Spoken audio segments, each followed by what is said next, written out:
Nation. My name is Officer Beth. Now, I'm so excited to tell you about some things that happen in our local police station.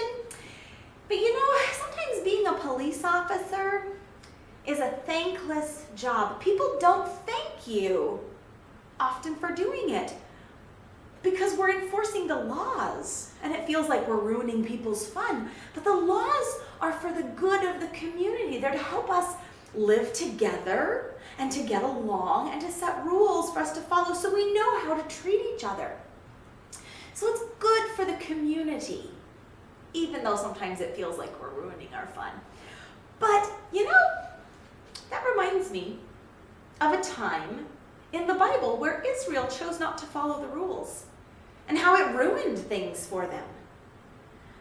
And I want to tell you that story, but before I do, there was a big question that I've been thinking about. And this big question that we're going to cover for the next couple weeks is, what is worship? What is worship? Take a second and think about it. What is worship? What answers did you come up with? Singing songs? That's one thing we often do for worship. But worship is a lot more than that, and we're going to talk about that in our stories this week and for the next couple weeks. So, let me tell you our story. Let's review. God led his people out of Egypt. He used Moses to lead them out, and they went through the Red Sea, and they got out into the wilderness, and he gave them the 10 Commandments. And remember, they were at this mountain called Mount Sinai. And Moses went up on the mountain and got the 10 Commandments, the 10 rules that they should follow to help them love God and love other people. There were a lot of other rules that Moses got as well, and we'll talk about some of those in the next couple of weeks.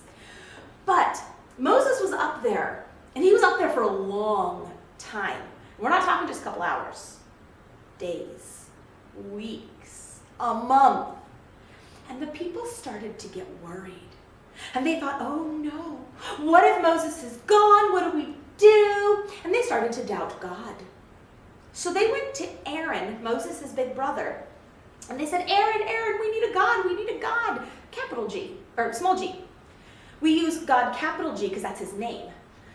But small g is when other people make up things to worship and put them in the place of God. And they call them gods, but it's a small g. It's not their name, like God is our God's name.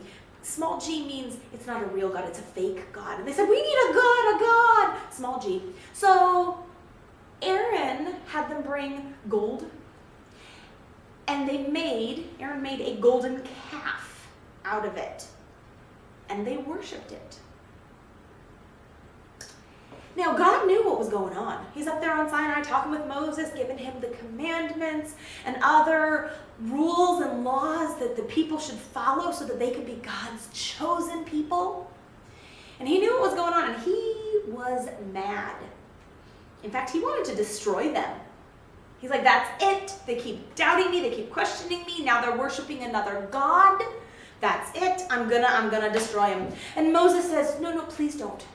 And he asks God to wait. He mediates, which means comes between one person and another person. He comes between the Israelites and God, and he asks God, no, please don't. Please forgive them. And he reminds them, you made a covenant with Abraham, with Isaac, and with Jacob, that their descendants would be numerous, that they would have a promised land, and that you would bless the whole world through them. And you can't do that if they're gone, if you wipe them all out. So God said, fine. But they still get a consequence. They still have to answer for their sin. So Moses came down the mountain, and he saw all of the Israelites around worshiping this golden calf. And he was so mad, he took the stone tablets that God had written the 10 Commandments on, and he smashed them. And he destroyed the golden calf, the idol, the other thing that they were worshiping that was not God. And he destroyed it. But remember, God said there's still a consequence. I'll let them survive. Like I'll I'll not destroy the whole nation, but they will answer for their sins. And he sent a plague. He sent a plague to his own people because they had disobeyed and worshipped another god. And the first 2 commandments: no other gods and no idols. No other gods, no idols, and they broke both of those. They made and worshipped an idol. And it was just a chunk of gold, and they said, "Ooh, it's a god." No, it's not. It was a chunk of gold. It couldn't do anything for them. It didn't love them. It didn't care about them. It didn't take care of them and provide for their needs. And they chose to worship it. They doubted God and chose to worship something else. Just like in the Garden of Eden, Adam and Eve doubted God and chose to believe the serpent. Well, God gave Moses a lot of other laws too. He gave them laws about how they should live and what they should eat and how they should worship. And we're going to talk some more about those in the next couple weeks. So what's our Christ connection? Every story has something to do with Jesus. What does this story have to do with Jesus? Well, remember I said Moses was a mediator between Israel and God. He stepped in between Israel and God when God wanted to destroy them and said, "Wait." And he spoke on Israel's behalf.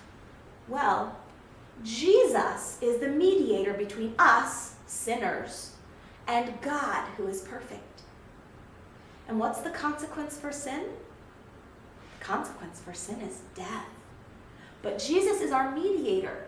He steps in between us and God, and he says, "Wait, I paid that sacrifice. I took care of that." He mediates, steps in between, and helps us.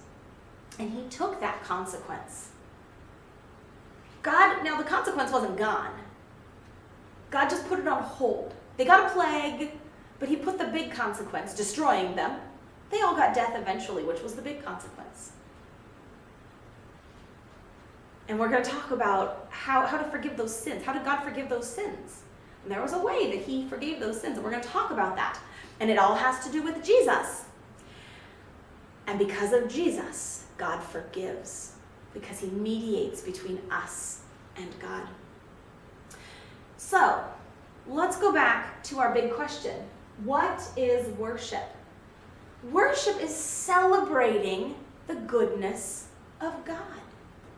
It's anything we do that celebrates the goodness of God. Was this calf good? No, it was a hunk of metal. Couldn't do anything for them. But God had rescued them, had provided for them, and was taking them to a promised land. He was doing good things for them. And they were not worshiping him. They worshiped something else. They gave what should have been God's to something else.